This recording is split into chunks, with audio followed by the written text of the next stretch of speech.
Yes, we can. Okay, okay. Yeah, I was listening to what Rez is saying right now. In a way, that is the sentiment of people on the ground in South Africa. But the issue goes further than that. You know, ANC is the same issue. You know, you can't say the people kept on voting when we realize the fact that ANC is the same thing. You know, it's better the enemy you know than the one you don't know. In South Africa, we don't want to vote for another political party because we don't know what would happen. We're scared of that thing, and it goes back to the old people too. So I feel like we cannot be just blaming people for keeping on voting ZANU PF. It doesn't actually work that way. It's the fact that there's no better alternative, and you cannot be sure of MBC being a better alternative. That has not been tested.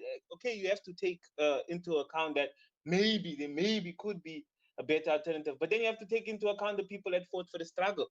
Those people are fighting for the struggle, and they have a say in this too. The elders of the day, they have a say in this. So I think it's not easy to just say they voted or they keep keeping themselves in this problem. You have to understand that the people that felt the pain of the past, they don't want something different because they feel like what they have right now is what they want. Is what they wanted back then. And I think it's us. It's upon us in the youth, as the youth, to educate our people who have a stronger voting force. Like I mean, people in the rural areas in Zimbabwe, they have very strong voting force. ZANU PF knows this. That's why most rallies are held there. It's because they know they have strongholds there. So you go to your stronghold. Obviously, that's what ANC always does. What do you do? Go to KZN, to the villages. You know, that's where your strongholds is now. Why do you think they're losing the metros all of a sudden? You know, it just goes to that point of they go to where they know that these people don't know of a better alternative. They haven't been educated on the better alternatives policies. Sometimes the alternative doesn't even have better policies. It just goes back to the enemy that you know instead of enemy you don't know. And I was listening to my brother political theater. I feel like the one Africa thing is impossible. It's not realistic at all. And I think us Africans, we don't want one Africa. The other in South Africa, other Africans only want one Africa when problems arise with them being in the country. They will tell you, "Oh, we are Africans," when they don't condemn their brothers for crime. It doesn't happen, you know. But when South Africans stick up for themselves, "Oh, we are African. Why are you guys doing this to us?" Meaning, like even this whole thing of Operation Tudula, it was meant to come up in this conversation. I'm just bringing it up early. I feel like they have a valid issue, but the thing is, they're not going about it the right way. I support them fully, 100%. But I'm just saying, like, if you want to clean the streets, clean the streets. Not don't just be standing on one thing and doing it in a way that's not justified. If you want to clean the streets, take up brooms. You know, don't go harass people. It doesn't work that way. So I'm just saying, though, the whole issue is actually bigger than that. And when Ziki was saying was find solutions, I think that we should actually be thinking about the whole corruption of ZANU PF. We should be talking to those issues like ZANU PF corruption, the policies that they have in place, policies that they don't even follow. There's no freedom of speech in Zimbabwe, but it's part of the bedrock. How is that possible? We don't get it. Why do people move? Why do people go to crocodile infested rivers to come to South Africa? We need to talk to those things and South African policies in the same situation. No, South Africa has good immigration policies. Why doesn't South Africa implement them? It goes back to our corruption too. You know, the thing about America, there's a whole nother issue because America is the first tier country in the whole world. Everybody wants to run there, and they have the money to sustain these people that are coming there in droves.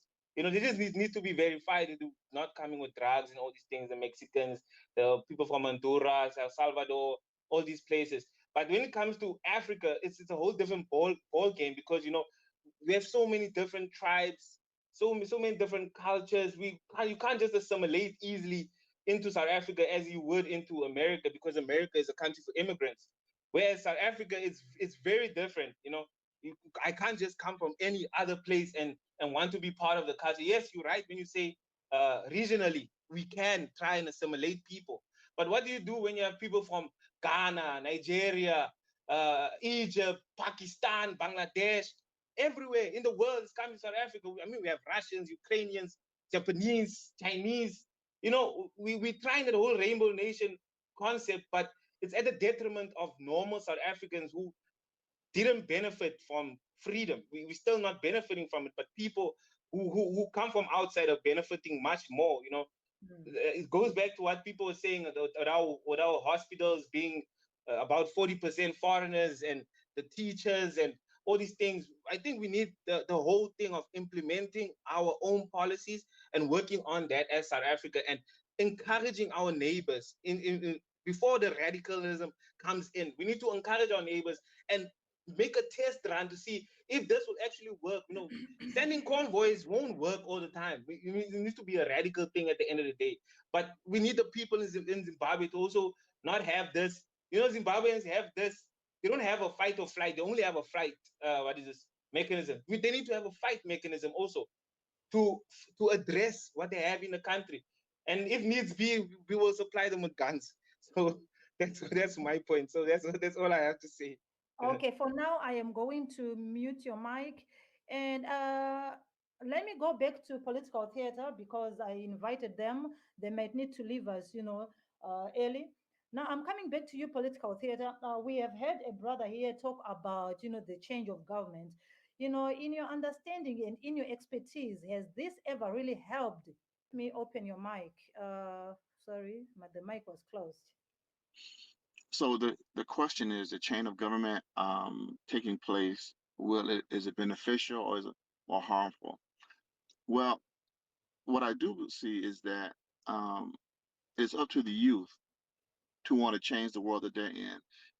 My mother's generation. She was born in the '40s, and they were called baby boomers, and they changed the landscape from the old guard in the '60s, '70s to the new guard.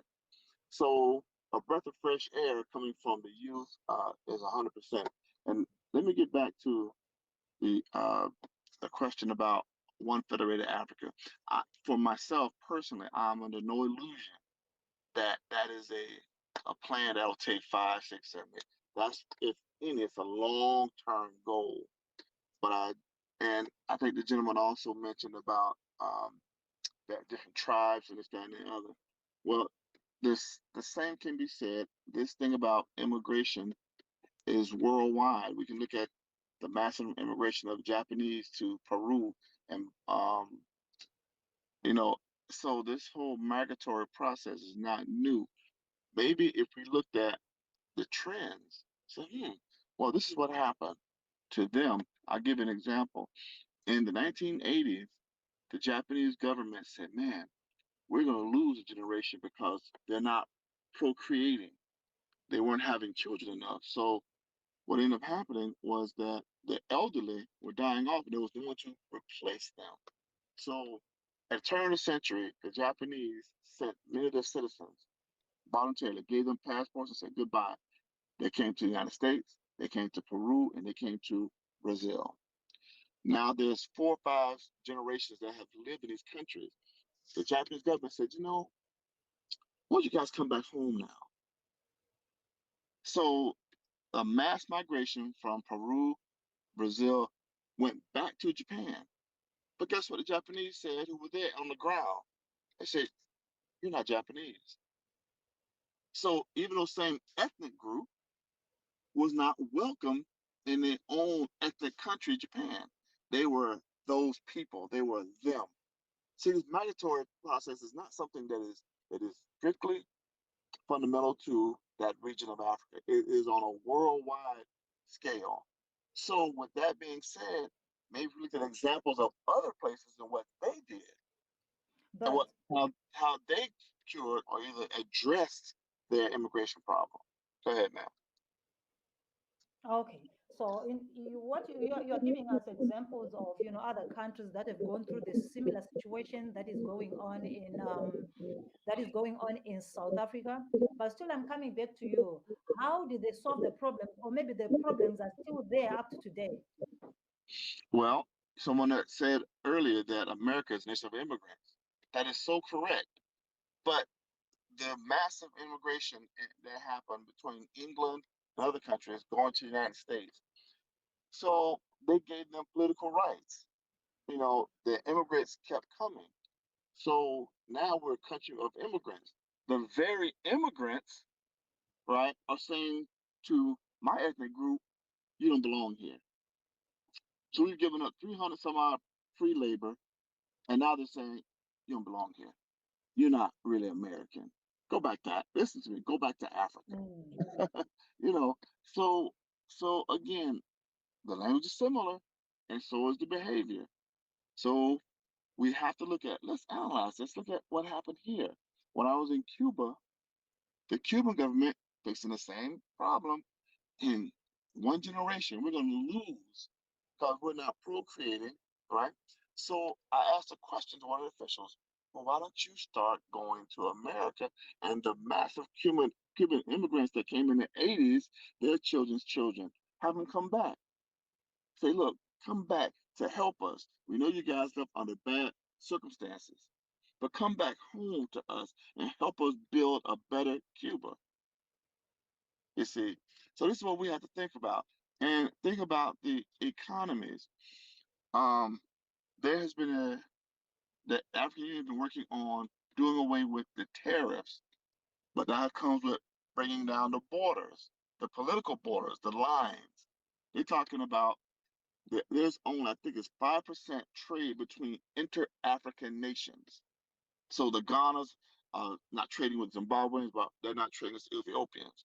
So in this economy, how can you win when you're not trading with one another and you have the material resources to do so? This would be a benefit toward what I said, regional, if possible. But these are the benefits. When the Europeans, the history of the EU is not in the 90s. It started in the 60s with the economic. We need to do this because you got the German Deutschmark over here. You got the English pound. You got Spanish this and the other. Let's do away with the money.